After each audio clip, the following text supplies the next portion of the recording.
4, 5. Right. Colonel Mustard did it in the billiard room with Miss Scarlet. Dirty devil. Well, you can't kill somebody with somebody else. You have to use a knife or a gun. All right. Colonel Mustard did it to Miss Scarlet with the candlestick. He's a bit of a weirdo, your Colonel Mustard. Wrong. It's late. Where are those girls? You worry too much. So do you. You worry about getting in the Guinness Book of Records under oldest recorded pregnancy. They're grown up now. I know. I knew when they stopped asking us where they came from and started refusing to tell us where they were going. Jackie's gone to whatchamacallit with what's-his-name, and Susan's gone to Jimmy-Flip with thingamajig. I'm glad we cleared that up. Right. Now, can we get on with it? Shouldn't we finish the game first? I think the murder was committed by, Professor Plum. Go on. No, the Reverend Green. Will you stop that? In the conservative dining room with a spanner, gun, a lead pipe. Am I right? I don't know. What did you say? I've forgotten. Reverend Green, spanner, lead pipe, conservatory. I can't stop that. You can't? No. Oh, good then. I've won. Right. Reverend Green, lead pipe, King's Cross Station. Well, that's from the Monopolist. He must have got mixed up. Or he dragged the body there so that he could build a conservatory in the hotel. That's possible. Yes, he did. So that's it. Then I've won. It's your turn to do the dishes. Double or quits on snakes and ladders? Oh, no, suppose I win again. I'll wash them twice. No, you cheat. Anyway, you climb up the snakes when I'm not looking. I'm going to bed. But the girls aren't home yet. Ah, that could be one of them.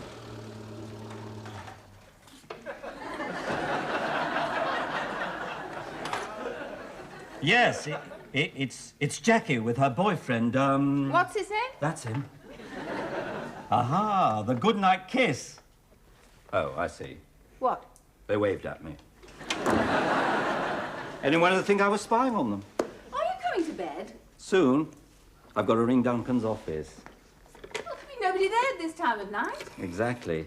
He's got a new telephone answering machine, and I've got this plan to drive him mad.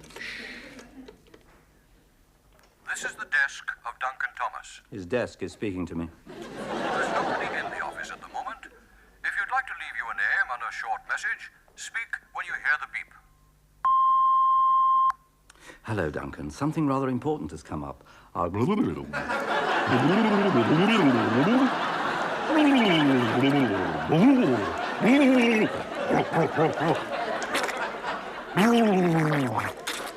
As soon as possible, all right?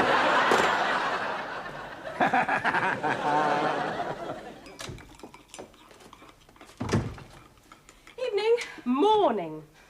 I think Dad has been waiting up for you. He has. I caught the flash of his binoculars. Oh, that dance floor was crowded. We had to rumble up and down instead of sideways. Evening. You're home, then? It's a bit late, isn't it? Here we go. It's interrogation time. You're going to tell me all I wish to know? We have ways of making you talk.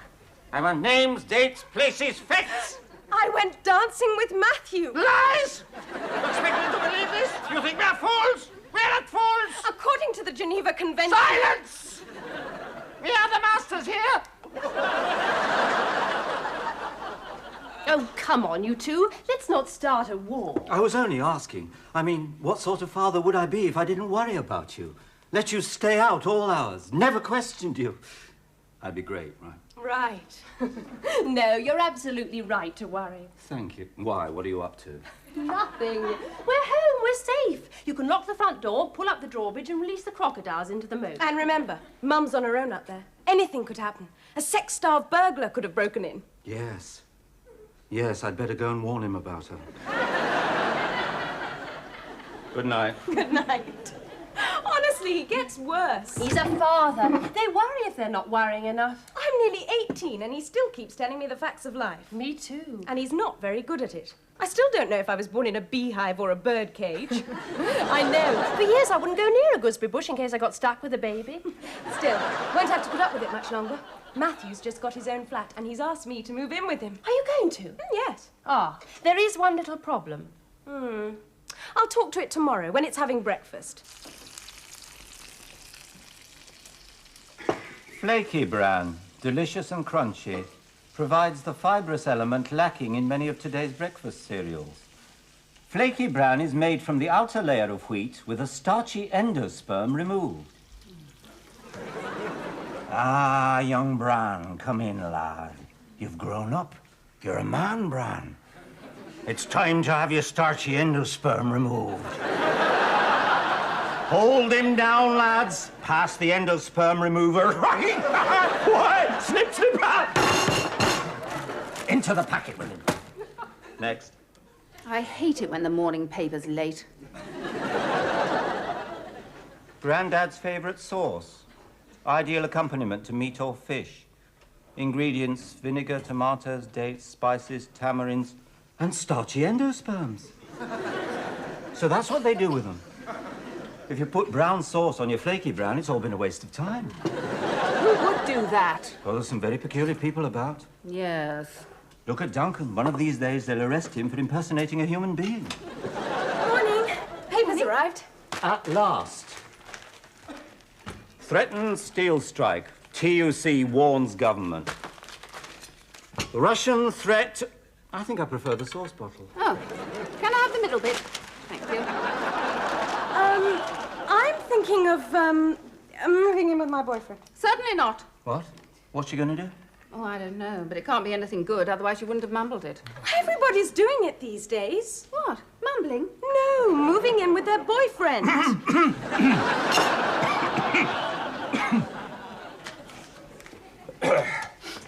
There you are, yesterday's letters all typed out and ready for signature. Retyped, Marlene, retyped.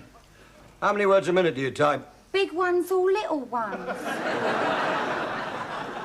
Average size. Oh, about 30, if the wind's in the right direction. I see. So this breakneck speed would account for your bad spelling. It's not my fault, it's my shorthand. You can't misspell shorthand. You can if you try. How do you spell consequence, Marlene? Wrongly? Wrongly. And how the devil can you misspell PS? I'm gonna be fanatical about it. Oh, there's a message on your telephone gadget. What's the name? Thank you. Hello, Duncan. It's Dudley. Something rather important has come up.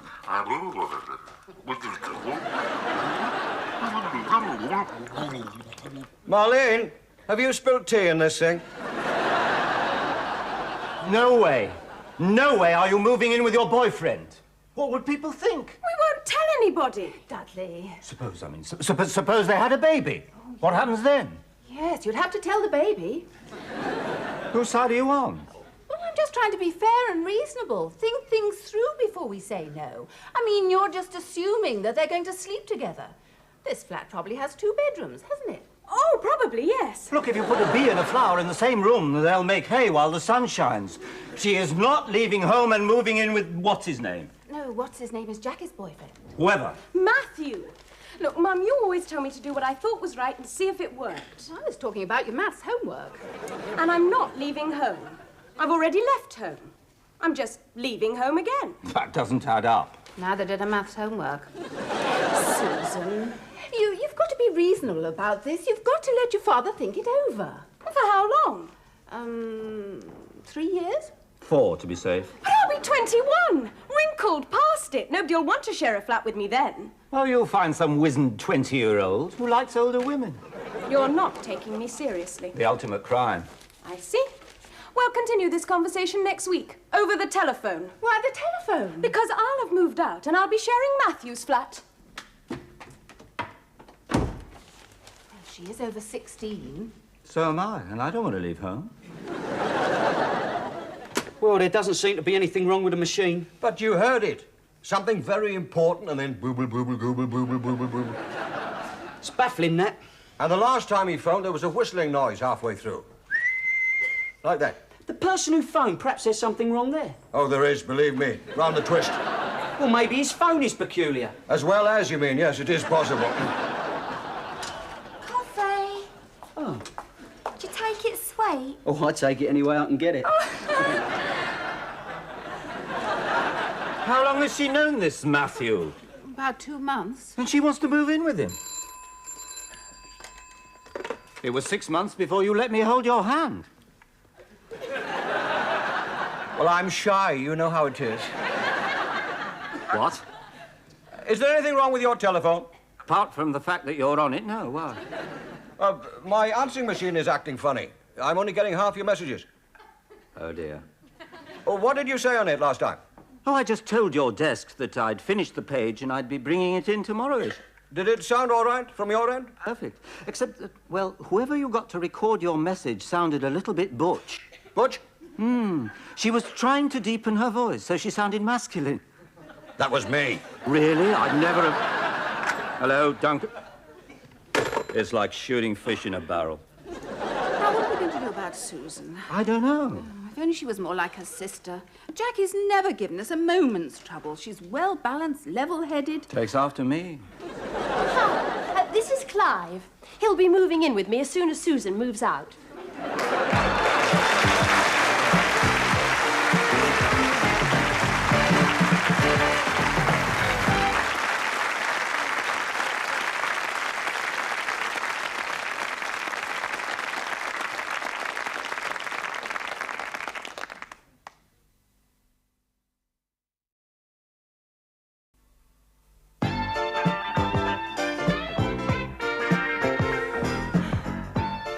Share it with someone. I can't afford it on my own. I'll lower the rent. Oh, we'd certainly appreciate that. You stay out of this. In the prevailing socio-economic climate, the propensity towards multi-unit shared dwellings between compatible individuals of either gender is becoming increasingly prevalent.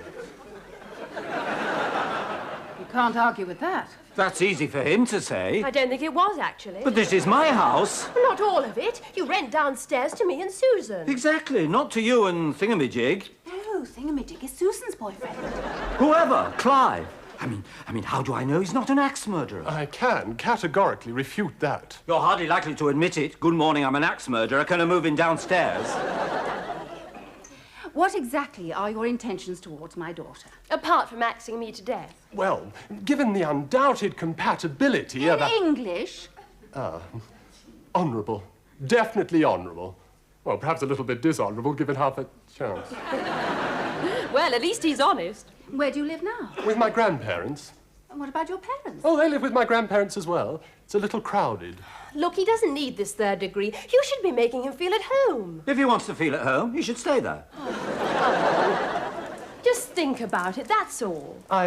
We have absolutely no intention of creating any parental disaffection, but given our circumstances vis-à-vis the dwelling factor, I do feel obligated to reiterate our intentions.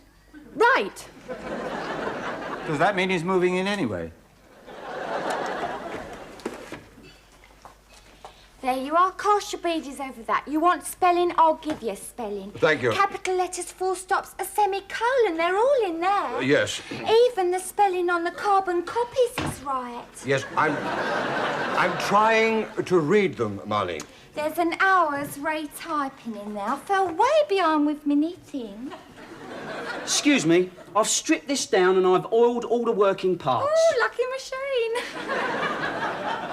It's working fine, no problem. But, just in case, here is my card. I'll take that. I am your secretary. Well, don't hesitate to call me if you need anything. Count on it. Dear sir or madman? Oh. Just a second, just look. Is that to Dudley Rush? No? Then it's wrong. That's all we need. Someone who swallowed a dictionary living downstairs. He seemed potentially to be acceptable. My God, it's catching.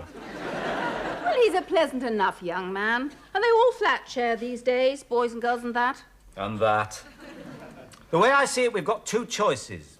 Either I give in gracefully, or you forbid it. Have a big row. I don't like the way it went from I to we to you. How do you feel about it? Well, given the chance, would we have lived together? Boy. Certainly not. I had far too much respect for you. You were a bit of a drag, come to think of it. I didn't have much choice, with your mother hovering over us like Count Dracula. She let us use the front parlour. It reeked of embalming fluid. She only had to hear a bit of elastic twang and she was in, with seed cake and tea. And Henry Hawley's on. Do you want to come and listen? Yes. Jackie would have been a couple of years older if it hadn't been for Henry Hall. Exactly. I used to go into Woolworths and scratch his rotten records. So, what are you going to say to the girls? I don't know. I'll sleep on it. They're right about kids. They should be seen and not had. Who are you phoning? Henry Hall. Shh. This is the desk of Duncan Thomas. Listen to it. Hello, Duncan's desk. Could you tell your owner that...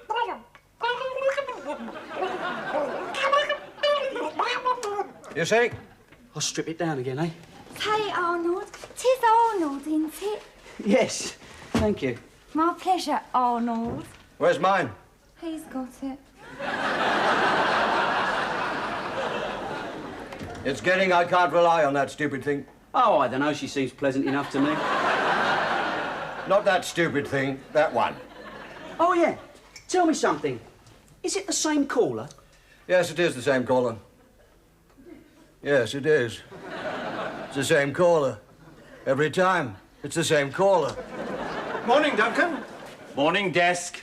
I want a word with you. Let's talk over lunch. My treat. Oh? Do you know that very expensive Indian restaurant in Brewer Street? I do. It's in the Good Food Guide. Well, one of the waiters who used to work there runs a takeaway.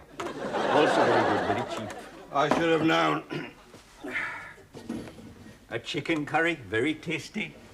And today's ice skating special, a John curry, very, very hot. A real bum burner of a curry. Oh, my word, yes.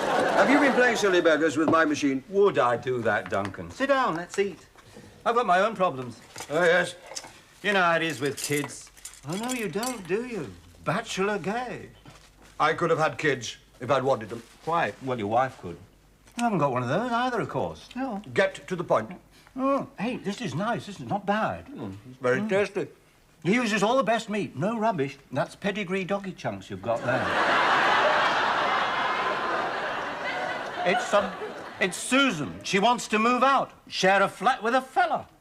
Well, she's growing up, you see. You shouldn't have allowed that. Well, you're going to put a stop to it, of course. I don't see how. Fight fire with fire, man. Well, how can I fight fire with fire when she's using a flamethrower and I'm rubbing two sticks together? I'm not sure I know what you mean. Neither am I, but it sounded good. Go and see the young fella. Sort him out. Threaten to give him a good hiding. Spell it out to him, I would. He's good at spelling things out. It's the only answer. Oh, I'm not sure about that. I mean, if two people really care for each other and want to live together, then why shouldn't they? See, parents shouldn't bring yesterday's morality into today's situation. I share a flat. Well, it's all I can afford. And it's great to have someone to come home to. Someone who cares. Sharing a smile, holding hands. Oh, you tell him, Arnold. Well, all I know is it's worked for me and my boyfriend.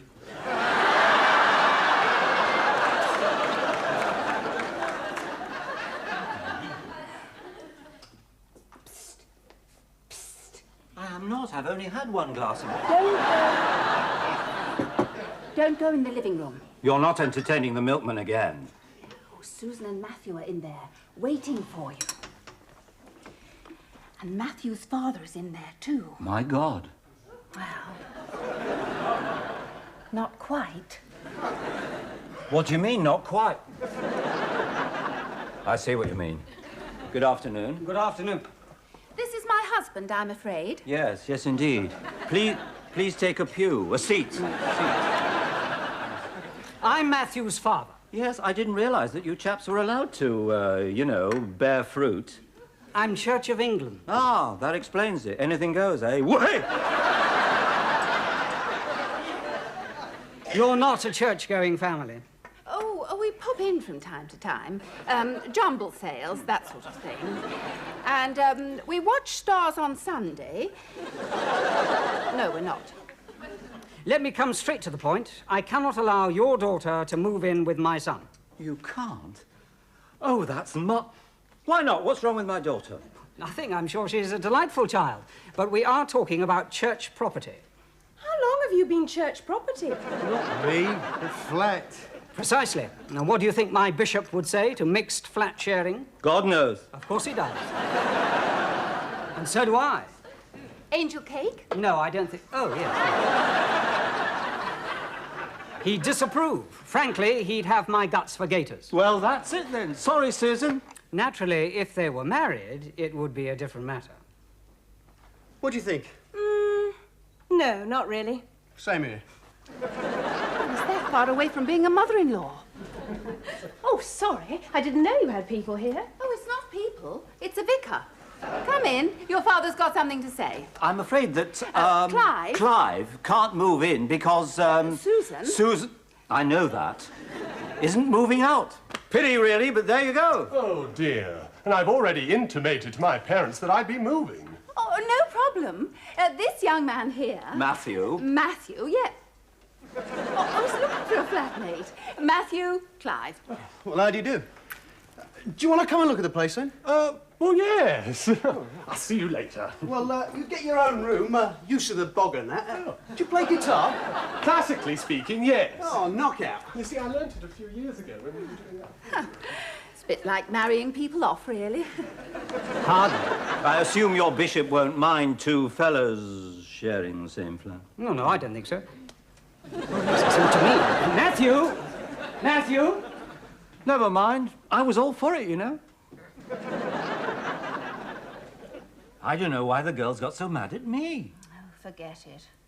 There are only two ways to handle kids, and they're both wrong. I think the murder was committed in the study with a spanner by Miss Scarlett. Frankly, my dear, I don't give a damn. Oh, you all go. And no cheating. Ah, time for a quick word with my favourite piece of furniture. This is the desk of Duncan Thomas. There's nobody in the office at the moment. If you'd like to leave your name and a short message, speak when you hear the beep. Hello, Duncan. It's absolutely essential that you listen carefully.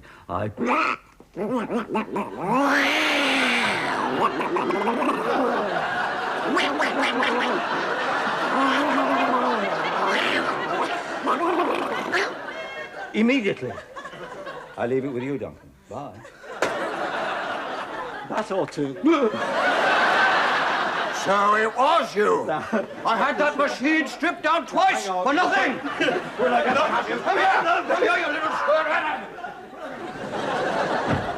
Murder was committed by Duncan Thomas in the living room with a cardboard tube.